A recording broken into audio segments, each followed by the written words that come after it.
Hello! Are you looking for a book to add to the curriculum for TE 348? Are you curious about what makes this book the most perfect addition to the class? Then you've come across the right commercial.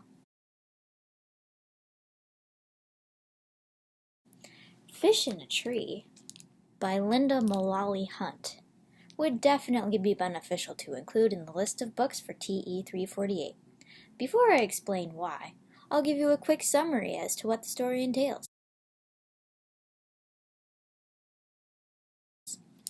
A young girl named Allie is placed into a new class after many outbursts and problems in her previous class. Her teacher, Mr. Daniels, takes a whole new approach to Allie's education. For her entire time in school before this, her teachers had failed to notice that she actually struggled with reading. Mr. Daniels, on the other hand, realizes that Allie has a problem and helps her to understand that she isn't stupid, much like she had thought. She actually has dyslexia. After facing years of low self-esteem, bullying, and embarrassment, Allie finally understands why she is the way that she is. Mr. Daniels decides to work one-on-one with her to help her grow into the great student that she has wanted to be. Along the way, Allie overcomes obstacles and deals with many issues, like bullying, struggling to make friends, and standing up for herself. It's a very inspiring, realistic fiction story that is a great read. Now, to explain why this book should be a part of the curriculum. Reason number 1. It would encourage great class discussion. Over the course of the semester, we have discussed the need for books to lead to discussion in our own classrooms. Jim Trelease talks about the importance of leaving time for discussions with the class. In his list of the do's and don'ts of read-alouds, he states, quote, "Allow time for class and home discussion after reading a story. Thoughts, hopes, and fears and discoveries are aroused by books. Allow them to surface and help the child to deal with them through verbal, written, or artistic expression if the child is so inclined." The plot of this book centers around dyslexia, which could pique the interest of students that may have learning disabilities or those that do not, and don't know even what dyslexia means. Explaining to the class that people are different and we have to be accepting of that can be a great way to start the discussion. Perhaps bring up that people learn in different ways and talk about the techniques that Mr. Daniel uses to help Allie what her other teachers did not. One could also talk about the bullying that Allie faces and that she eventually partakes in herself. Ask the students what they would do if they saw bullying happen in school.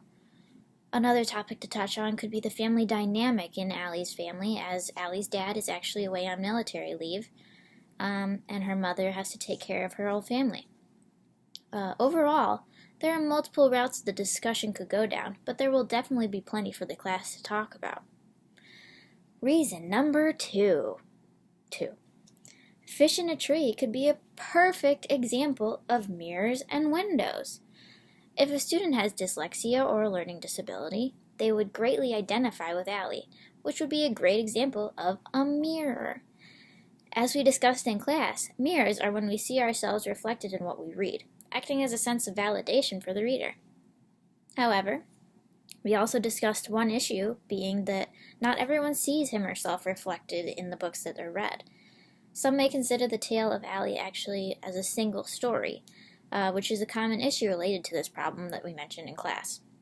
Some students, on the other hand, may see Allie and her story as a window, exposing them to other places and people, like we said in class.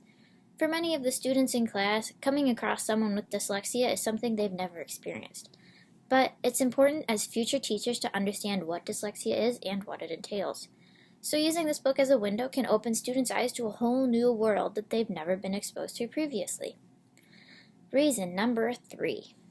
This book uses a minimum of 3 different lenses. Actually, I'd say 4, because I can think of another book related to this called Words with Wings that portrayed another exemplary teacher. So yes, 4 different lenses. Wow! The personal lens is a huge one for this book. I think a lot of students would identify with the things that Allie has to deal with, whether it be a learning disability, bullying, having a father in the military, having to move a lot, being embarrassed in class because she's feeling dumb, etc., etc. In class, we define the personal lens as interactions between the reader and the text. According to the diagram we looked at in Class 11, this can involve the text itself, the textual lens, the artistic lens, the context, and the critical lens. In TE 348, all of these aspects could be used to relate or not relate to Fish in a Tree. The critical lens could also be used while reading this book. It is possible to read it without believing everything that Linda Mullally Hunt, the author, writes about Aunt Allie and Mr. Daniels' endeavors to help her overcome her obstacles. Some questions to consider could include, does this teacher single Allie out too much? Is he using her as sort of a test subject for his research for his special education certification? Is the author perhaps portraying a single story of what it's like to have dyslexia? And so on and so forth. And finally, the literary lens could also be utilized. There is plenty of direct and indirect characterization. Linda Mullally Hunt utilizes a first-person narration, which helps the reader understand Allie's thoughts on a deeper level. We also understand her indirectly based on her interactions with those around her, whether it be Mr. Daniels, her mom, her brother, or her friends in class.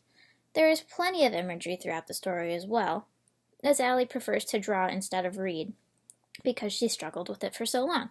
That is her form of expression. This leads to a lot of figurative language. On top of all this, there is some foreshadowing even about how Allie's brother ends up determining that he has dyslexia. Overall, Fish in a Tree is a great option for TE 348. With the three reasons listed over the last few minutes, it should be clear what book should be chosen. This one!